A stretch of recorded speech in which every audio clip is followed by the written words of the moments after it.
All right. Hold on. There we go. All right. So, I've got to get these guys taken apart because I need their parts. These are the only amount of builds that I'm taking apart right now, but yeah, that's something that's going to be happening. Give me one sec here to set up the first one because I'm just going to review all of them together, all of them in one video. So this is probably going to be a long video. Let me just do this. Okay, we'll start off with this little guy first. I'll just the camera so you can focus on him. Okay, so this is Moana, the scarred veteran. An ocean of a long history of fighters that once protected beings of great power. Now nothing more than a cheap labor of different trades for hire. No longer with great purpose, as their ancestors long dead of age. That's the lore for it. And basically, since the Legends of Wahi is going to be basically every possible bionicle timeline that could exist, is all the scraps of a multiversal war basically caused it to just die. So every bionicle universe is dead, and it's all being, the scraps are being used to kind of tether together a universe that they all exist in or coexist in. So the way you'll see Mator and Agori and the Akoshians in it. So that way that I can pay some love to one of my favorite looking masks ever, and or series of masks in these guys. I do love how these masks look. But yeah, this is supposed to be a scarred veteran that at one point was a protector, or a protector stone. I'm trying to get a 360, but it's not easy. Let's go with his height real quick while I have the chance. Let me just do this. Let me get this over here, and I gotta look carefully at it. Going from the top of his mask, he's about almost 5.5 inches. A little bit over 5. But yeah. He's basically supposed to be a character that at one point was part of a protector family line, but now is basically just a gun for hire, having a prosthetic hold on, let me pull these off. A prosthetic arm, prosthetic leg, and just wields a hammer. His armor is basically supposed to be the skull war, the various skull villains, using that as improvised armor. One of their little spike pieces from him. So he basically took out a skull scorpion and used pieces from it to make himself armor and stuff like that. But yeah. He's supposed to be a simple build. I didn't want to go too extreme with him because a lot of this design was based off of a Beardly design. If you don't know who that is, he goes by Logan McGowan on Flickr, and this is kind of like the torso design is from him. The shoulder design is also from him. And the rest is just me spitballing ideas, just trying to, like, one of the ideas was a character that had a literal gun arm, and I liked that so much I decided to kind of translate that in my own way. But yeah, this is a character that that basically just survives as best as he can. For functions, it's not really any kind of functions, but he does have some good articulation. Outside of the armor being a problem, he has about a 360 in his arm, elbow. It's all just ball joints on ball joints, nothing limited. The only spot that is limited in its articulation is right here in this knee because of the way I have it designed. But otherwise, then it's all just ball joints and sockets, and it's really easy to get them in good articulation, get them in good poses and everything. But as with everything, since I already got pictures of them, I'll be rebuilding them in the future. I don't know if I'd call him a story significant character, but something that fills in the background, if you will. But yeah, this is this one specifically Moana. So I'll get him out of the way. His hammer will just be slightly seen. Okay, the next one will have to be Ithrop, which is this guy. So let me just get him in camera. So, there we go. Stay. Okay, good.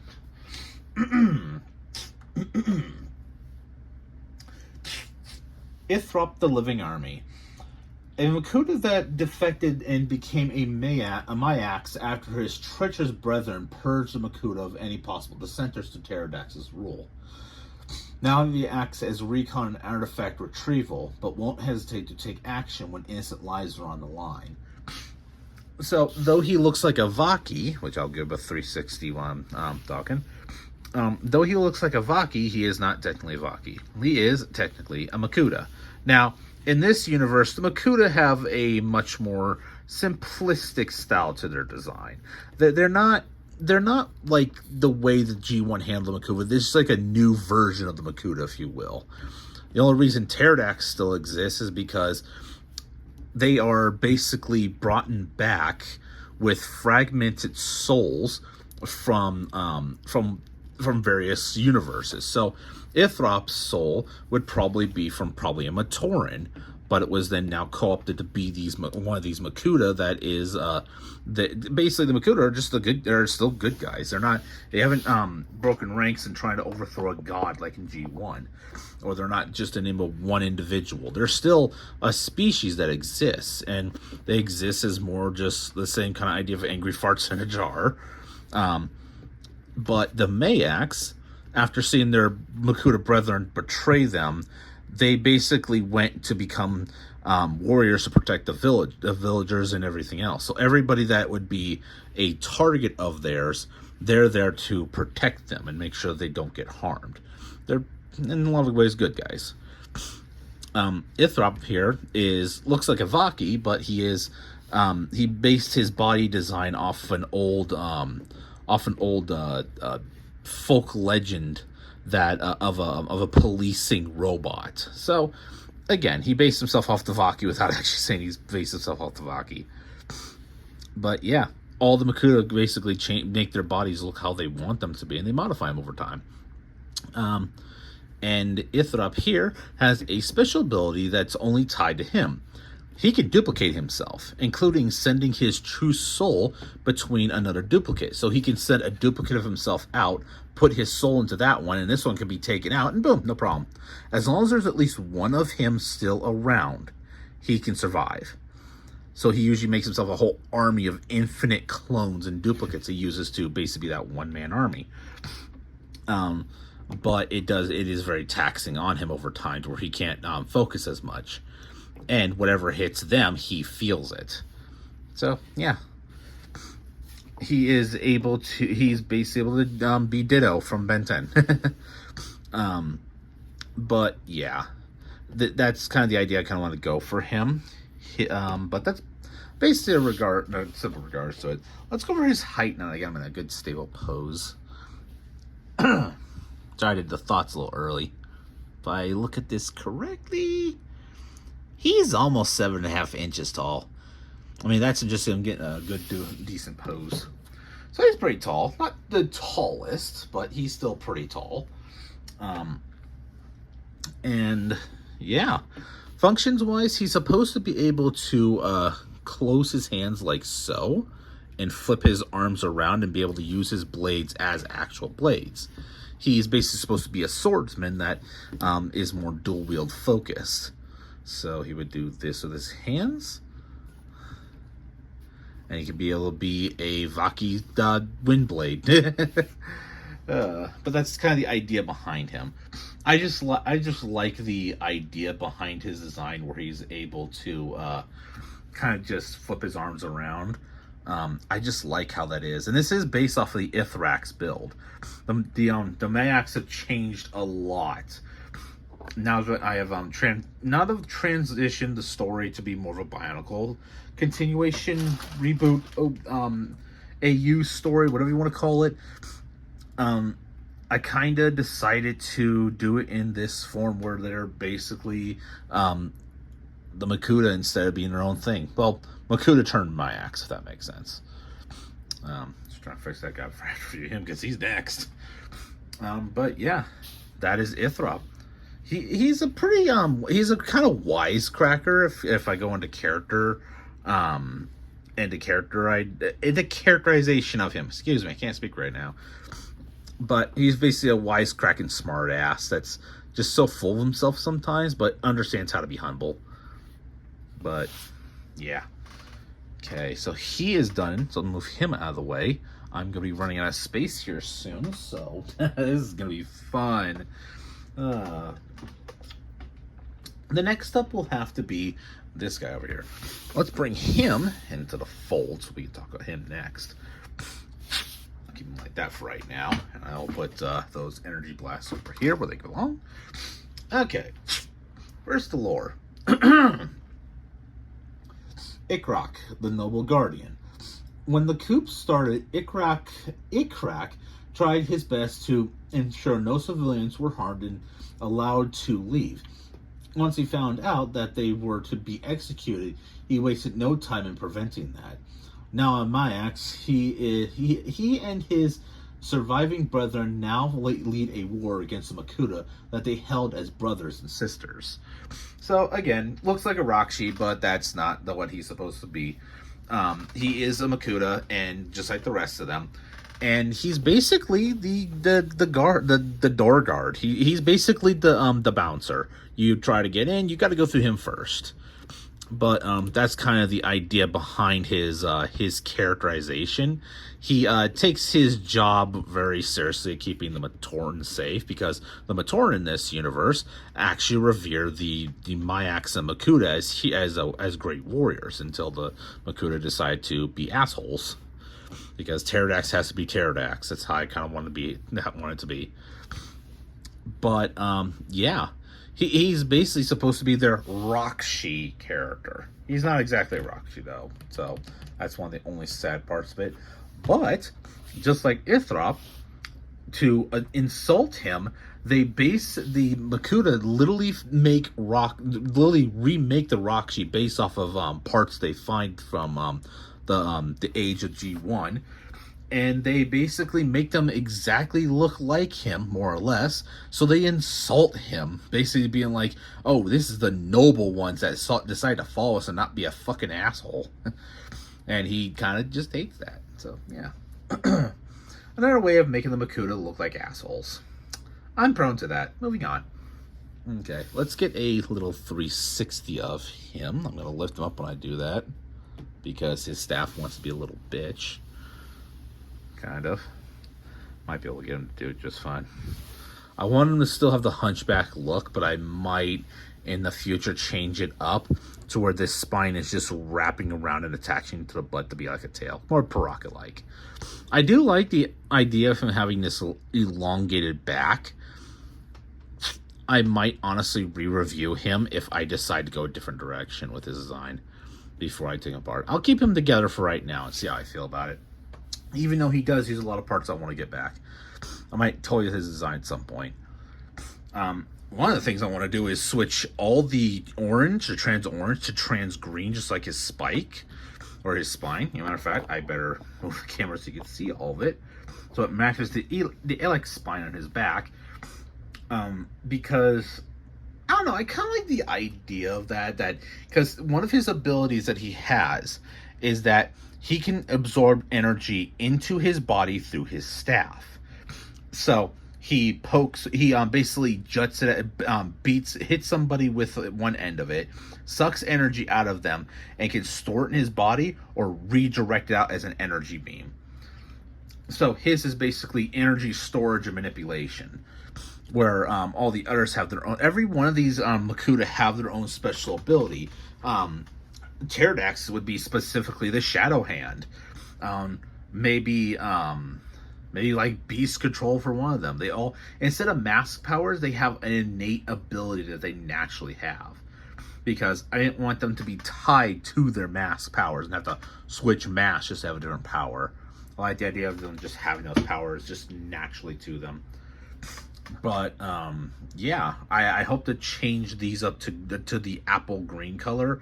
Maybe change up his design a little bit. He might actually stay together. I don't know yet. He might be going through some revisions, so you might see him again. But yeah, This is Ithrak. I'm gonna get his height real quick before I forget, because I know I'm gonna forget. Let's see. 1 second for me to fix my glasses. He is just a notch or two shy of 9 inches tall. So he is pretty tall. And I do like how he looks. Again, I kind of want to see if I could procure some old Bionicle parts and actually keep him together right now. Because I really do like how he looks. So expect this to maybe change. Be more hunchback and less back tumor that he's got going on right now. But yeah, that's Ithrak. That's Ikrak. One of the ways that his name is spelled is that he literally has the rock and Rakshi in the end of his name. It's literally spelled. It's literally spelled Ikrahk. So yeah, I'm not being very subtle with his name. But we're gonna go on to the Green Boy himself, Zavax. Let me just slide him closer so you can see him better. I'll move him right there, just the camera a little bit. Okay. Zavax, the hero. When the coup took place, Zavax witnessed firsthand the level of treachery his once called brother Pterodax could inflict. And though begrudgingly taking on the title of leader, he would dedicate himself to ensuring Pterodax will be brought to justice. So he's basically the noble and kind of drawing a blank on the word I'll be using, but he's basically the noble brother of all of the Mayaks. He is the one who leads them, even though he does not see himself fit. He actually thinks that that Ikrak should be the one to be leader. He even says, "No, brother, it should not be me. It should be you. You are the most trusted." He basically says, "Bitch, just take the fucking crown and be leader." Okay, maybe not the exact words, but you get my point. He literally presses him to be leader because he trusts his authority the most. Everybody trusts his authority because when all this shit went down, he did not hesitate to attempt to kick the shit out of Pterodax, even when he was outnumbered. He was using his abilities, which his ability is telekinesis, to basically throw people around like ragdoll so he can get a unhindered access straight to Pterodax. He literally said to Pterodax, "I will not stand for this. I will fight you now and win."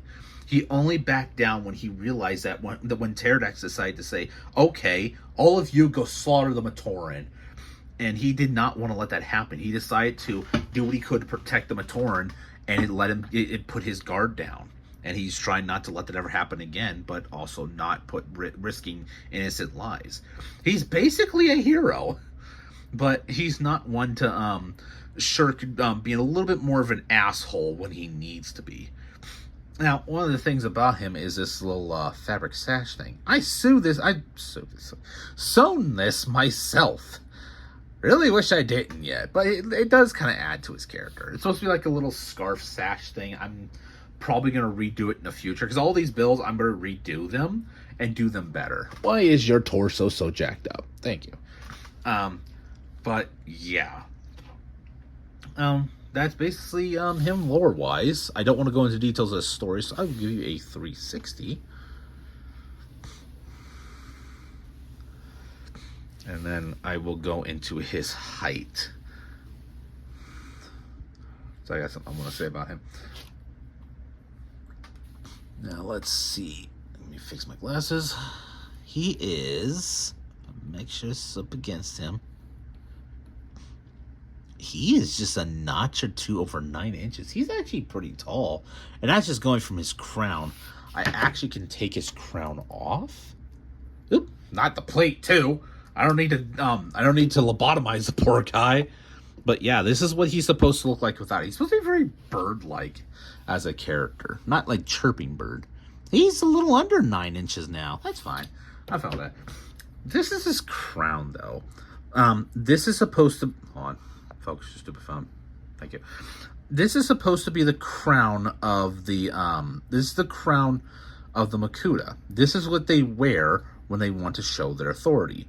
Ithrop stole it right underneath Mesrix's nose. So they had to make a new crown, a gold one, just to really, show off their opulence, if you will. But this is the crown that they were supposed to wear as they were anointed leader of the Maya, leader of the Makuta. They stole it from him, and there was a title that needs to be worn. It's basically a status symbol saying, you are the king, or you are the leader, we trust you heavily. And it's supposed to be humbling. He wanted to reject it because he did not see himself fit. Now, for his special power that he has, his telekinesis, basically, he can move things with his mind. He doesn't even need to use his hands. He usually uses it to make sure that it's on fair fighting field. So if somebody loses their weapons, he'll use his telekinesis to retrieve it for them so they can fight honorably. He is somebody who fights with respect. He doesn't stab you in the back. He never deceits you. If he fights you, he's fighting you face to face. He would rather flex on you as an honorable warrior or a respectful honorable warrior than he would to be stabbing you in the back and watching you writhe in pain on the ground and soak in or bask in your pain. He would treat you with respect as he fights you because he's that honorable warrior. Sorry if everything's not well lit. It's kind of hard to keep this room lit right now when the sun is down. I really want to get this done. Let's see if I can come here. Yeah, that kind of worked. I'll just move back a little bit more. One of the cool functions about him, and I want to try and do this more often, he has an opening mouth. Yeah, I really wanted to have that opening mouth, and I'm glad I did. I'm keeping his head together because I'm going to be rebuilding. I'm actually going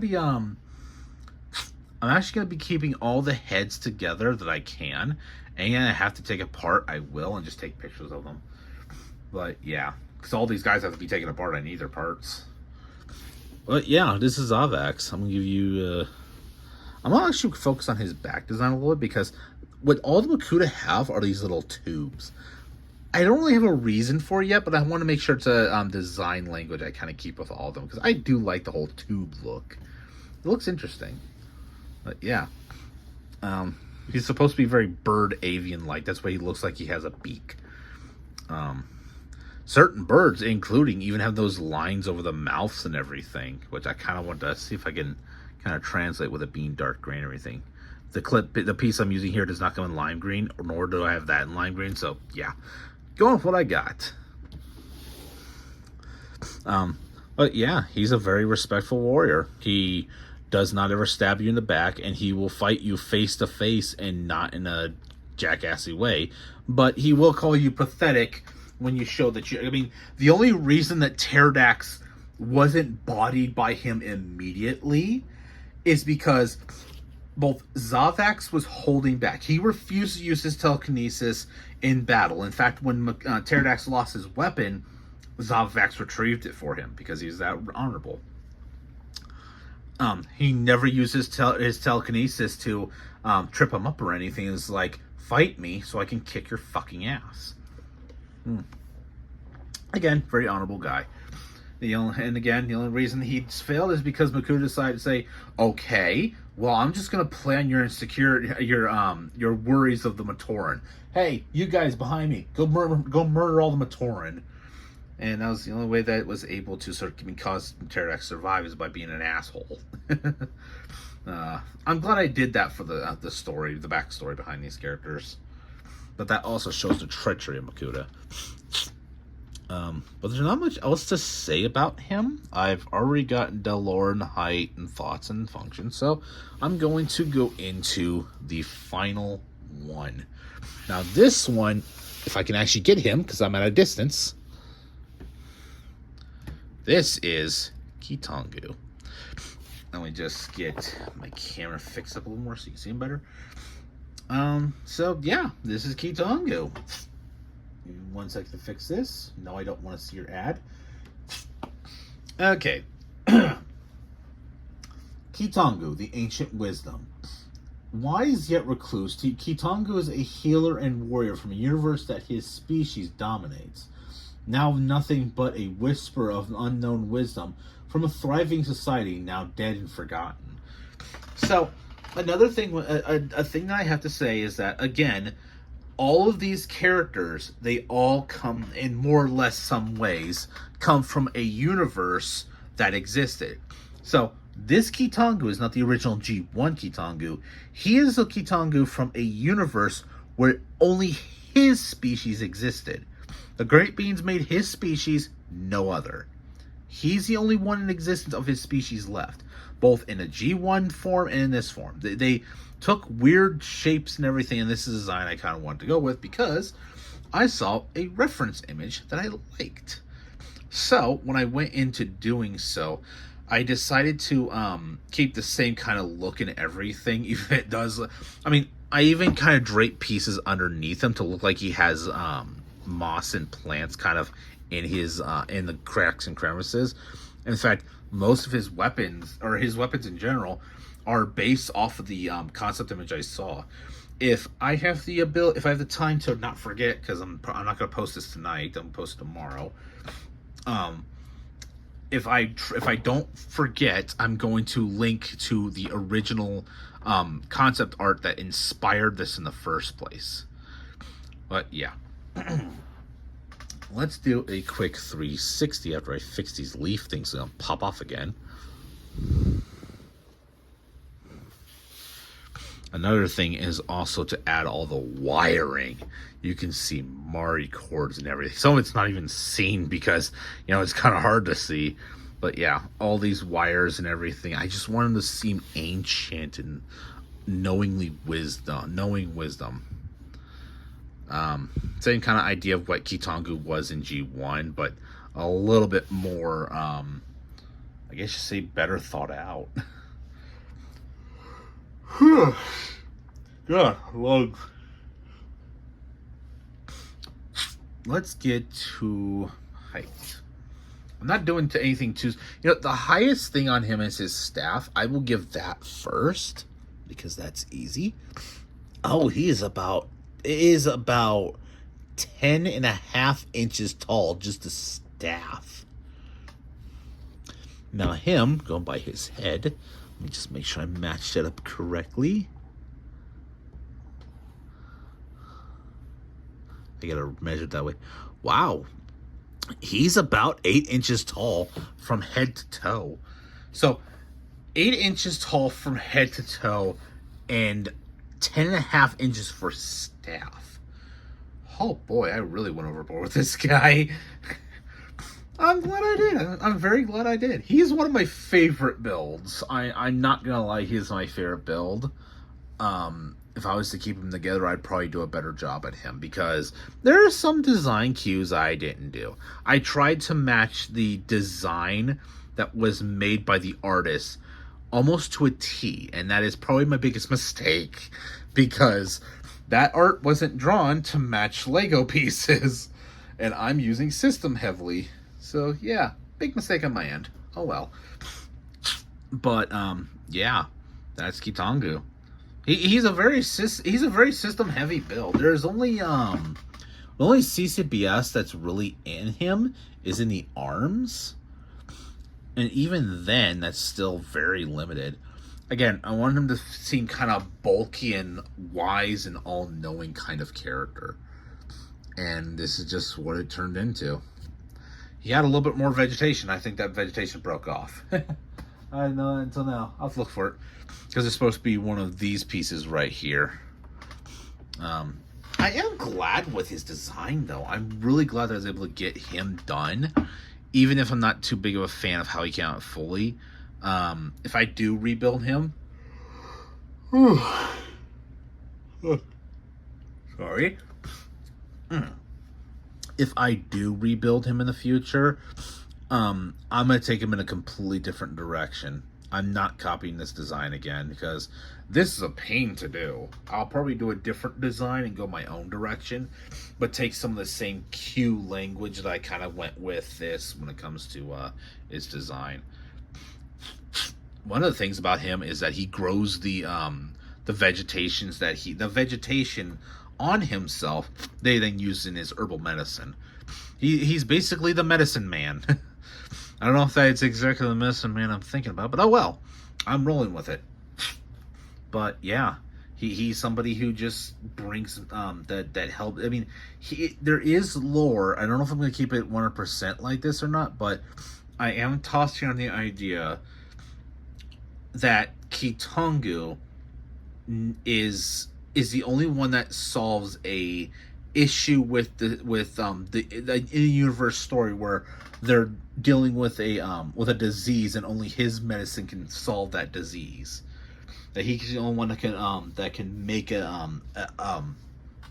to make a cure for it. Or not a cure, but a vaccine, whatever you want to fucking call it. And yeah, that's shit. That's the last one. Now I think I just now realized that's the last one. So let's do a reverse. We got Kitangu, Zavax, Ikrak, Ithrop, and Moana. These are all the builds I've gotten done a while ago. In fact, it's almost been 2 months since I built Kitangu. I think, because Kitangu was the last one I built. It's been about 2 goddamn months, and these guys have just been sitting around. I'm glad I'm going to finally be taking them apart tomorrow. So yeah, say goodbye to these guys. They're going to be taken apart. Again, I will be rebuilding them in the future, but when I do, I'm going to do a better job than I am right now, because these guys I've already seen a lot of issues I've had with their designs, which is a problem because I'm kind of a perfectionist at heart, and I'm probably going to overly redesign them 1,000 times over. So yeah, this is not going to be the last time you see these guys. Specifically him, because I'm going to keep him together and refine his design, more or less. Like, fix that back and everything. So expect a new video revolving just around him. But yeah, everybody else is being taken apart, and I'm saving Zavax's and Ithrop's heads, because Kitangu used a lot of Keytorns I need. But yeah, I'm gonna be taking them apart. Part of me kind of wishes I'm not, but at the same time, I kind of need to. Oh god, it's only 29 for me. Yeah. But yeah, that's the Legends of Wahi builds I have. I was planning on doing these guys after I did all the other Armada, but I might be changing them up again. So yeah, don't expect them anytime soon. I'm actually going to be looking into their designs slightly, kind of figure out if there's any kind of change that I can do now that I've kind of learned a little bit more. These guys are always evolving, and I'm glad about that. So you don't want to get to the point where I can have them all together and not play. I mean, there's even ones where there's like a Lovecraftian tentacle monster one that's all like a giant mouth surrounded with tentacles, who's a master chef. So yeah, and I also want to do the Mata too. They're going to be quite the experience to make those. Oh boy. But yeah, that more food for the thought in the future and where I can go next. Right now, I need to go to bed because tomorrow I got work I got to do. So yeah. I hope you enjoyed this video. I hope you enjoyed every one of these builds, all 5 of them. I'm just going to post this as one goddamn video. And, yeah, I'm glad if you stayed this long into the video, because I don't. But I hope that you had a great day. I hope you have a greater day in general. And stay safe out there. 'Cause life's getting shitty.